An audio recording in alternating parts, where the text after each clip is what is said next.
A paz do Senhor Jesus Cristo, meus queridos irmãos e irmãs, alunos da Escola Dominical.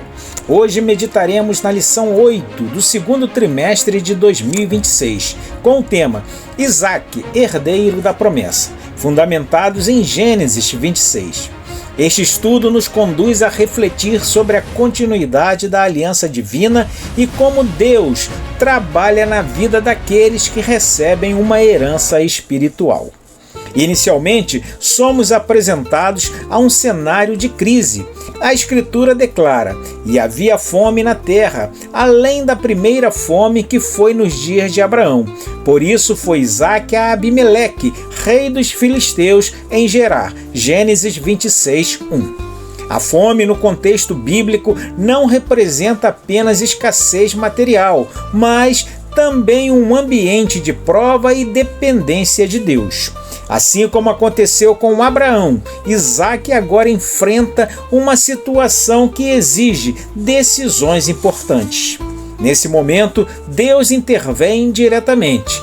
"E apareceu-lhe o Senhor e disse: Não desças ao Egito, habita na terra que eu te disser." Gênesis 26, 2. Aqui encontramos um princípio espiritual relevante. Nem sempre a solução lógica é a solução divina.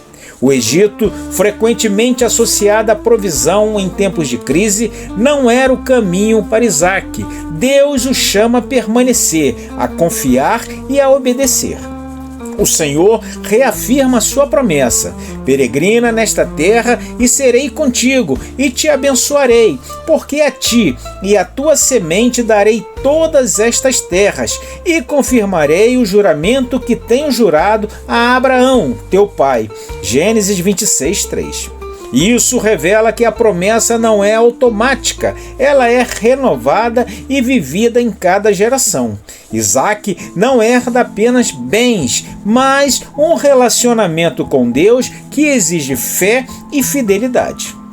Em seguida, percebemos que, apesar da promessa, Isaque ainda enfrenta suas próprias fraquezas. O texto diz: "E sendo-lhe perguntado pelos homens daquele lugar acerca de sua mulher, disse: É minha irmã, porque temeu dizer: é minha mulher."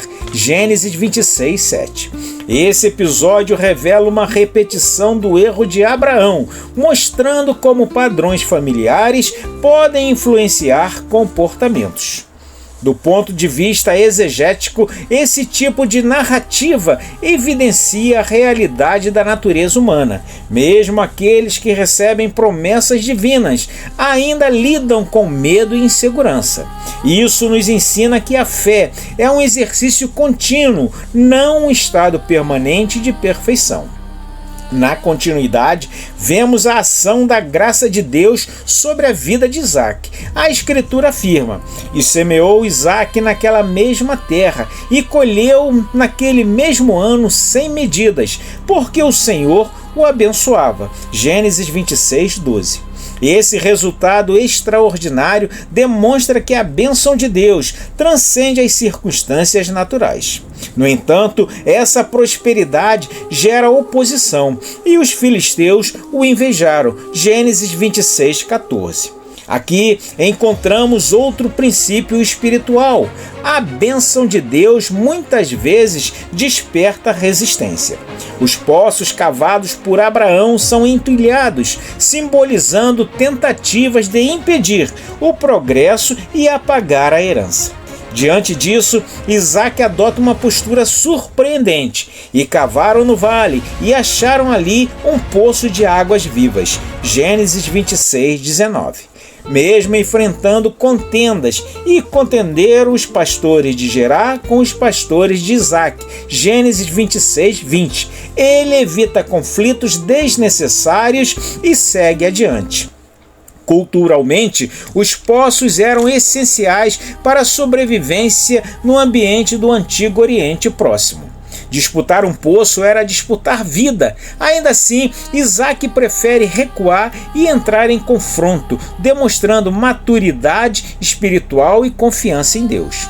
Ele prossegue até experimentar alívio, e partiu dali, e cavou outro poço, e não contenderam sobre ele. Por isso chamou Reobote, e disse: porque agora nos alargou o Senhor, e crescemos nesta terra. Gênesis 26, 22.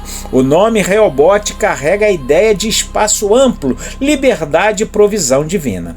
Mais adiante, Isaac tem uma experiência pessoal com Deus, e apareceu-lhe o Senhor naquela mesma noite e disse: eu sou o Deus de Abraão, teu pai, não temas, porque eu sou contigo e abençoar-te-ei. Gênesis 26, 24.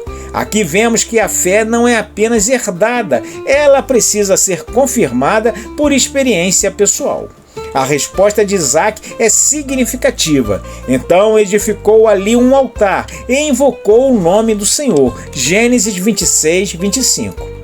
O altar simboliza comunhão, adoração e dependência. Isaac agora não apenas vive da promessa, mas cultiva um relacionamento com o Deus da promessa.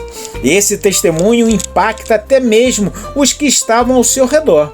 Abimeleque reconhece: havemos visto, na verdade, que o Senhor é contigo. Gênesis 26, 28. Isso demonstra que uma vida abençoada por Deus se torna evidência pública da presença divina.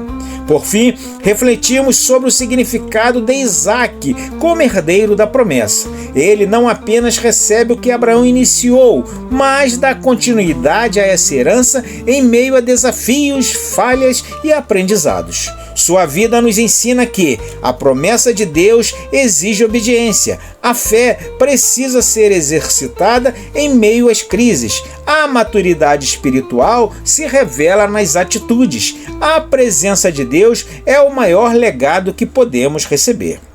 Concluímos, portanto, que Isaac, herdeiro da promessa, não é apenas um título, mas uma realidade espiritual. Ser herdeiro não significa ausência de dificuldades, mas presença constante de Deus em meio a elas. Que possamos aprender com Isaac a confiar na direção divina, a agir com mansidão diante dos conflitos e a cultivar uma vida de altar, reconhecendo que o maior legado não está nas conquistas materiais, mas na comunhão com Deus.